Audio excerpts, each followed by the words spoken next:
C'est de la merde, putain!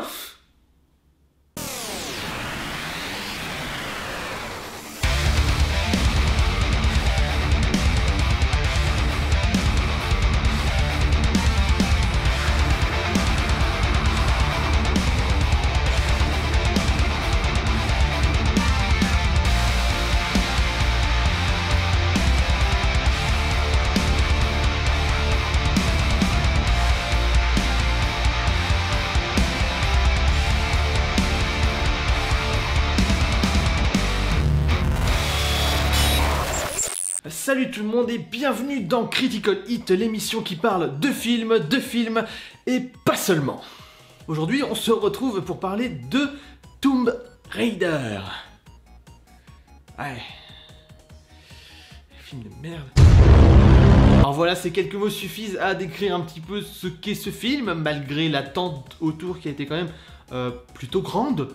J'ai vu quand même pas mal de gens qui étaient en pleine hype à se dire mais ça va être trop bien. En plus, il y a Daniel Wu. Bon, en tout cas, ce coup-ci, ça va aller très vite. On va pas faire une critique de 40 minutes sur un film qui en vaut absolument pas la peine. Donc, ouais, ça va être beaucoup plus court que d'habitude, les enfants. Mais bon, on va quand même essayer de rentrer un peu en profondeur pour pas que ce soit trop, comment dire, survolé. Bon, on va commencer par un petit résumé des familles. Donc, tu prends le jeu de 2013, le reboot, et tu le dilues avec de l'eau du Gange. Et voilà. C'est une soupe dégueulasse. On va commencer donc par le positif, les acteurs. Donc ils sont tous ni bons ni mauvais. On va dire que leur jeu est plutôt dans les limites de l'acceptable. En tout cas, ils sont pas à la ramasse comme tout le reste du film. Fin du positif. Non, bon d'accord, il y a peut-être pas que ça. La première moitié du film est plutôt pas mal. On commence un petit peu à discerner ce qu'est Lara, comment elle est psychologiquement, même si on reste plus ou moins mystérieux autour de son histoire et de ce que ça va être plus tard. Puis le côté enquête commence à arriver et on se laisse emporter. Et ensuite survient le naufrage, dans un sens totalement littéral et aussi parce que c'est le moment où le film commence à devenir tout moisi. Alors, la deuxième moitié du film, elle est à la limite vraiment du scandale. C'en est ridicule. Tu t'en regretterais presque d'avoir pris ton ticket de cinéma. Non, en fait, tu regrettes vraiment beaucoup. Alors il y a quelques sursauts quand même ça et là qui sont pour le coup des redites du jeu vidéo, genre la scène avec l'avion. Même moi qui n'ai pas joué au jeu, je sais qu'elle existe, je l'ai déjà vue, plus ou moins. Et ces quelques moments, en fait, c'est aussi pour te rappeler que t'es devant Tomb Raider et pas devant un téléfilm sur M6. Et aussi un peu pour flouer quand même les fans, histoire de leur dire... Vous voyez, c'est Tomb Raider, on n'invente rien. Regardez, il y a l'avion, il y a le parachute, la scène du parachute, putain, voilà. Non, ça ne fonctionne pas. Mais genre pas du tout. Ouais, j'ai fait une petite liste... par rapport à tout ce sur quoi ils ont fait aucun effort. J'ai donc dit aucun effort sur l'écriture, aucun effort sur l'histoire, aucun effort sur les dialogues. Ouais, le méchant il est mal géré. Oui. Il est mal... Ouais. Non, il y a quelque chose qui va pas du tout avec lui. C'est même pas que t'y crois pas, c'est qu'il est vide ce méchant. Donc qu'est-ce que tu veux faire avec lui? Il est vide. Quand tu connais... En plus, ils ont été obligés quand même, mine de rien, de lui donner un espèce de micro-background pour expliquer pourquoi il est méchant. Mais ça n'explique pas ta psychopathie. Et non, c'est pas... il est mal géré, il est mal optimisé, c'est vraiment... c'est un peu comme The Witcher 3 à sa sortie, quoi. Optimisé. Alors les péripéties elles sont plutôt erratiques, c'est complètement le bordel, surviennent ça et là, donc rythmiquement c'est quand même pas mal un problème, le film a aucun moment où il se repose et il a aucun moment où il part en couille, c'est le bordel, c'est vraiment ça, tu t'y paumes en fait et au bout d'un moment bah, tu restes là, t'es excessivement passif en fait devant le film et devant ce qui s'y passe. Parce que on te bombarde par moment des trucs à la gueule comme ça, puis après il se passe une scène, bah déjà où t'en as absolument rien à foutre. Allez aussi, on va faire un léger spoilé, Voilà, on va faire un petit spoiler, donc je vais vous laisser encore une fois quelques secondes pour aller au timecode que je vais afficher cette fois-ci là.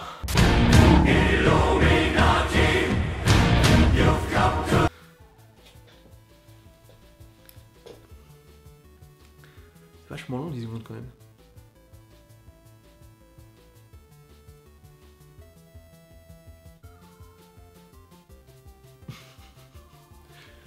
Donc oui, Lara retrouve son père. C'est pas possible. Vous pouvez pas faire ça. Non. Et puis en plus, ce qui est rigolo, c'est que elle retrouve son père sur l'île. C'est cool, c'est mignon, c'est joli, c'est oh trop bien. Elle a son papa. Elle a son papa, c'est cool. Mais sur le moment où tu vois qu'il est en vie, que c'est pas une hallucination et tout ça, mais tu sais qu'il va crever. Tu le sais au fond de toi. Tu sais très bien qu'il va se sacrifier de façon héroïque à la fin. C'est couru d'avance. Tu t'y attends, mais c'est pas possible. Comment ils ont pu faire ça? Pourquoi ils ont mis son père dedans? Quel intérêt? Pourquoi ils ruinent en plus absolument, mais totalement le personnage, toute la psychologie qui a été créée autour justement du personnage de Lara. J'en parle pas beaucoup, mais voilà. Peut-être aussi parce que c'est la seule à vraiment kiffer ce qu'elle fait dans le film aussi. Voilà. Pourquoi le papa? Pourquoi qu'il est là? C'est en plus pour faire crever juste après. Ça servait vraiment à beaucoup. Et pour finir, par rapport à ce sur quoi ils ont absolument fait aucun effort, les décors. Et ça, je suis absolument intransigeant. Parce que j'ai pas joué au jeu, mais je l'ai vu, j'ai vu les BA, j'ai vu aussi pas mal de gens y jouer, je sais, j'ai vu quelques let's play et tout, donc voilà, je sais à quoi elle ressemble l'île. Je sais, ça fait Japon. Là t'as l'impression d'être au Costa Rica. Donc voilà, c'est légèrement problématique, parce que dans le jeu, il y a des ruines, il y a des petits villages d'autochtones, d'ailleurs, les autochtones sont pas dans le film. Non, ça aurait été beaucoup trop compliqué. L'île, elle est complètement abandonnée, il y a personne dessus. Donc voilà, il y a aussi des temples, enfin voilà, il y a quelque chose qui montre vraiment où est-ce que tu es, qui montre quand même qu'il y avait autour d'Himiko un espèce de culte et tout ça. C'est particulier, quoi, il y avait vraiment une vie sur l'île. L'île a été vivante, quoi. C'est un peu comme si tu prenais Isla Nublar dans Jurassic Park et que t'enlevais les dinosaures. Ça sert plus à rien. Ils sont où les cultistes d'Himiko? Ils sont où les autochtones, les gens qui vivent sur l'île? Comment vous avez pu enlever l'un des intérêts principaux de terreur en plus du jeu? C'est la terreur dans le jeu, les mecs qui tuent tout le monde à tour de bras comme ça, c'est horrible. Comment vous avez pu enlever ça? Vous avez fait en fait en sorte que votre film soit exsangue de tout truc intéressant. C'est un truc super intéressant dans le jeu. Vous vous êtes pas posé 2 minutes à vous dire. Ouais, ça peut être pas mal de le mettre dans le film quand même, c'est cool. Et puis bah la fin est lambda. Ni trépidante, ni catastrophique. Et voilà aussi pourquoi je trouve que ce film est absolument infâme et mérite à peine la note que je vais lui donner de 1 sur 20. Parce que tout simplement, il perpétue en fait la malédiction de l'adaptation du jeu vidéo en film. La malédiction de ces films tout moisis, Alone in the Dark, les premiers Tomb Raider. Et c'était vraiment une malédiction au-dessus de laquelle on pensait, enfin moi en tout cas je pensais qu'on était vraiment passé depuis en fait Warcraft. Parce que Warcraft a été, bon il n'était pas non plus exceptionnel, mais qualitativement, c'était quand même pas mal. Il y avait un univers, il y avait quelque chose de bien. Le film était vraiment bien encadré. Il y avait pas de soucis. C'était un bon film. Moi, je m'enjaille bien devant Warcraft et je le regarde en général 2-3 fois par an, histoire de me rappeler un petit peu, parce que c'est plutôt cool.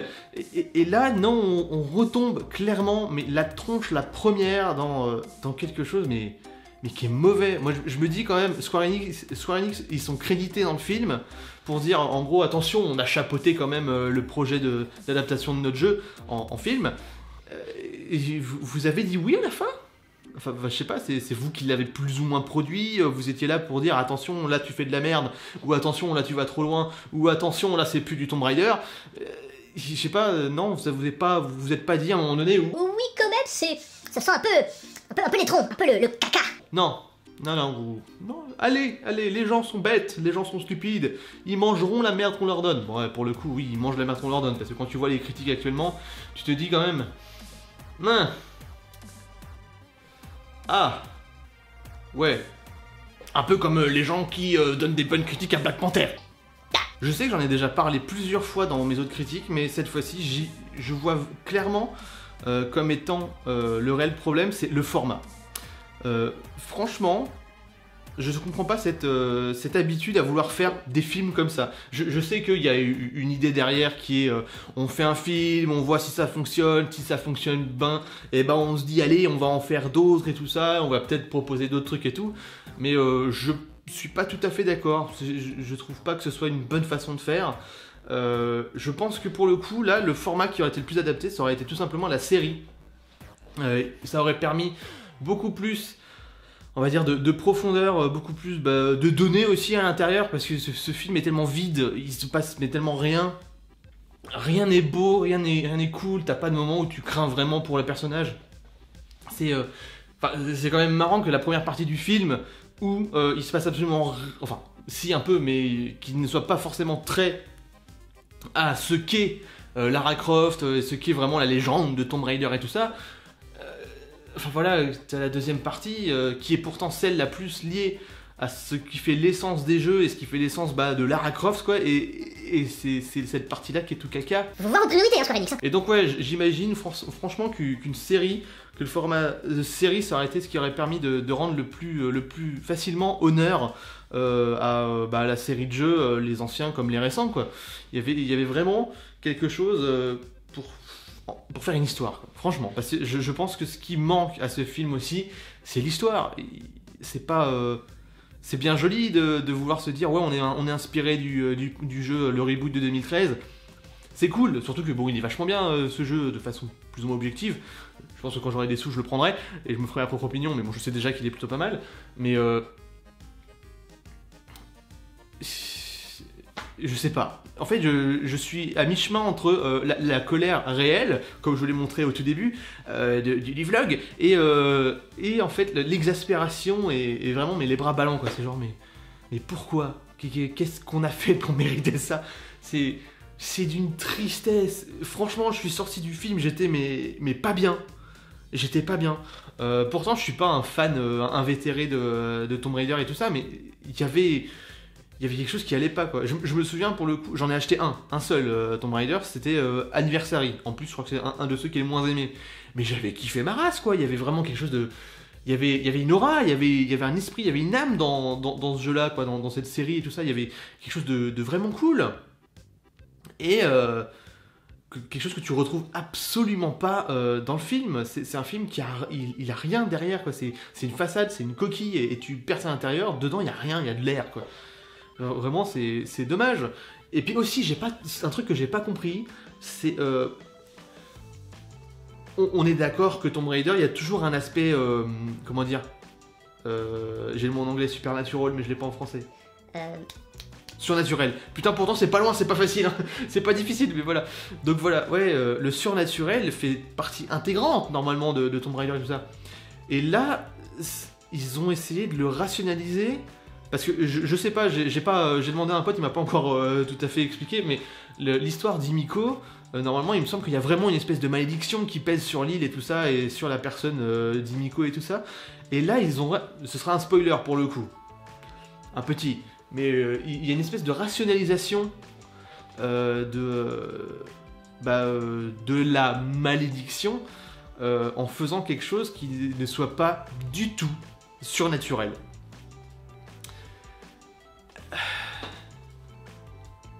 Comment on peut en soi cracher soi-même sur sa propre licence et sortir quand même le film en se disant oui, cela va marcher, je vais me faire du pognon. Je suis pire que déçu parce que normalement je me fais pas d'illusions par rapport à un film. Je me dis ouais c'est cool, va y avoir un film dessus tout ça. Là je sais pas pourquoi ce film là en particulier, je l'attendais, j'étais vraiment en mode, j'étais à l'affût, j'étais ah oui, oh là là, je veux ce film, je veux me dire qu'il est bien. Et jusqu'à la toute fin, je me disais, je veux qu'il soit bien ce film, j'ai envie qu'il soit bien, j'ai envie de l'aimer, j'ai envie de t'aimer film. Mais t'es mauvais, tellement mauvais, putain, mon dieu, faire un film avec Daniel Wu et le rater. Bon c'est terminé. Il y avait honnêtement pas grand chose à dire sur ce film, c'est difficile de critiquer quelque chose de vide. Vraiment, c'était plutôt compliqué. Mais je me suis dit, autant la faire le plus vite possible, en attendant quand même, en se disant que le film n'est pas très très loin derrière. D'ailleurs, c'est ce que je devrais faire, je devrais essayer quand même de sortir des critiques pas trop éloignées de la date de sortie du film. Donc voilà, j'espère que ça vous aura plu, que vous n'allez pas trop rager de ma gueule et de ce que je dis dans les commentaires. Mais j'aimerais quand même connaître votre opinion, donc si vous avez quelque chose à dire ou des trucs à argumenter ou à ajouter, la section est faite pour ça, la section commentaire elle est là pour ça. Donc voilà, sinon comme d'habitude, like, abonnement, partage. Et on se retrouve dans une prochaine vidéo sur Facebook ou dans une prochaine vidéo. J'ai déjà dit. Bref, ciao!